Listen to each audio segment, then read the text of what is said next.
प्रयागराज में चल रहे महाकुंभ में 25 जनवरी तक 10 करोड़ से ज्यादा श्रद्धालु स्नान कर चुके थे। महाकुंभ स्नान शुरू होने से पहले ये अनुमान लगाया जा रहा था कि महाकुंभ में 40 करोड़ से ज्यादा लोग स्नान कर सकते हैं, लेकिन स्थानीय प्रशासन के अनुसार 25 जनवरी को ही ये आंकड़ा 10 करोड़ से ऊपर जा चुका है। ऐसे में अब ये भी संभावना है कि 26 फरवरी आते आते महाकुंभ में आने वाले श्रद्धालुओं का आंकड़ा 50 करोड़ से भी ऊपर जा सकता है। एक तरफ श्रद्धालुओं का तांता लगा है, वहीं महाकुंभ में जगह जगह भिखारी भी दिखाई दे रहे हैं। अब बड़ा सवाल है कि आखिर इतनी बड़ी संख्या में श्रद्धालु हैं तो भिखारी कितने हैं। एक मीडिया रिपोर्ट में स्थानीय पुलिस के आंकड़ों के आधार पर दावा किया गया है कि महाकुंभ शुरू होने से पहले संगम के आसपास करीब 7,000 भिखारी थे, लेकिन अब भिखारियों की संख्या 50,000 से ज्यादा हो चुकी है।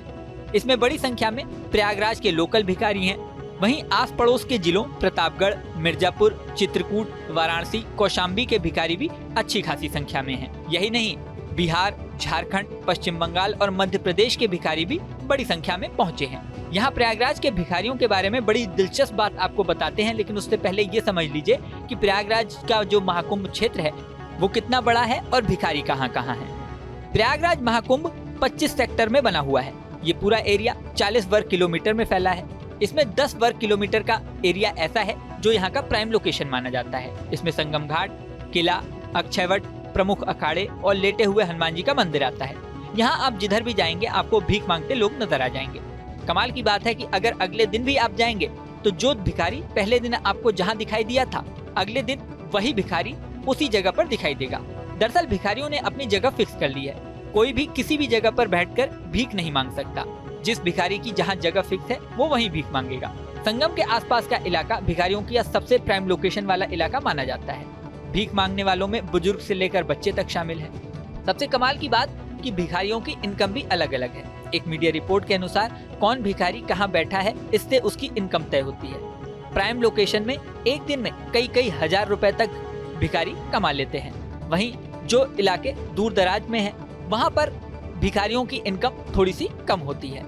भिखारी कैसा दिख रहा है, कई बार इससे भी इनकम प्रभावित होती है। जो भिखारी बहुत ज्यादा दीन दुखी, घाव से भरा हुआ, कमजोर दिखाई देता है, उसकी इनकम अक्सर ज्यादा होती है। छोटे बच्चों और बुजुर्गों की इनकम भी अगर वो भीख मांग रहे हैं तो आमतौर पर ज्यादा होती है। कुछ भिखारी जिनकी इनकम काफी कम है वो भी एक दिन में 500-700 रुपए तक कमा लेते हैं, ऐसा अनुमान है। संगम के अलावा सबसे ज्यादा भिखारी लेटे हुए हनुमान जी के मंदिर के पास दिखाई देते हैं। ये मंदिर से निकलने वाले रास्ते में एक कतार में बैठे रहते हैं। कमाल की बात यह है कि ये सभी लोग एक लाइन में बैठे नजर आते हैं। यहाँ करीब 500 भिखारी हैं। जो पुराने भिखारी हैं वो लाइन में ही रहते हैं, जो नए आते हैं वो दूर बैठते हैं। कई जगह बच्चे भी देवी देवता का स्वरूप बनाकर भीख मांगते हुए नजर आते हैं।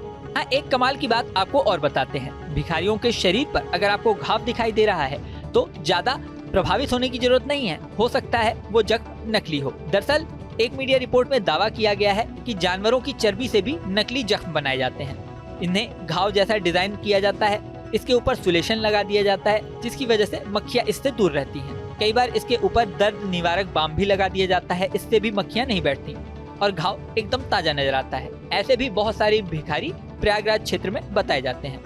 भिखारियों को हटाने के लिए प्रशासन ने टीमें भी बना रखी हैं। प्रशासन के अधिकारियों के मुताबिक भिखारियों को हटाने के लिए पुलिस की 5 टीमें बनी हुई हैं। ये टीमें वेरिफिकेशन और पूछताछ करती हैं। एक टीम में 2 इंस्पेक्टर और 12 सिपाही हैं। कई टीमें भिखारियों को शाम को पकड़ के ले जाती हैं और दूर के इलाकों में छोड़ के आती हैं। लेकिन मजेदार बात यह है कि ये भिखारी अगले दिन फिर इसी क्षेत्र में वापस आ जाते हैं। अब 27 जनवरी को देश के गृह मंत्री अमित शाह का प्रयागराज आने का कार्यक्रम है। अनुमान यह है कि इसके बाद अगले ही हफ्ते में पीएम मोदी और राष्ट्रपति द्रौपदी मुर्मू भी प्रयागराज पहुंच सकते हैं। ऐसे में भिखारियों पर सख्ती बढ़ सकती है। इस वीडियो में फिलहाल इतना ही। बने रहें न्यूज नेशन के डिजिटल प्लेटफॉर्म पर। न्यूज नेशन अब व्हाट्सएप पर। खबरों की ताजा अपडेट के लिए न्यूज नेशन के इस QR कोड को स्कैन करें।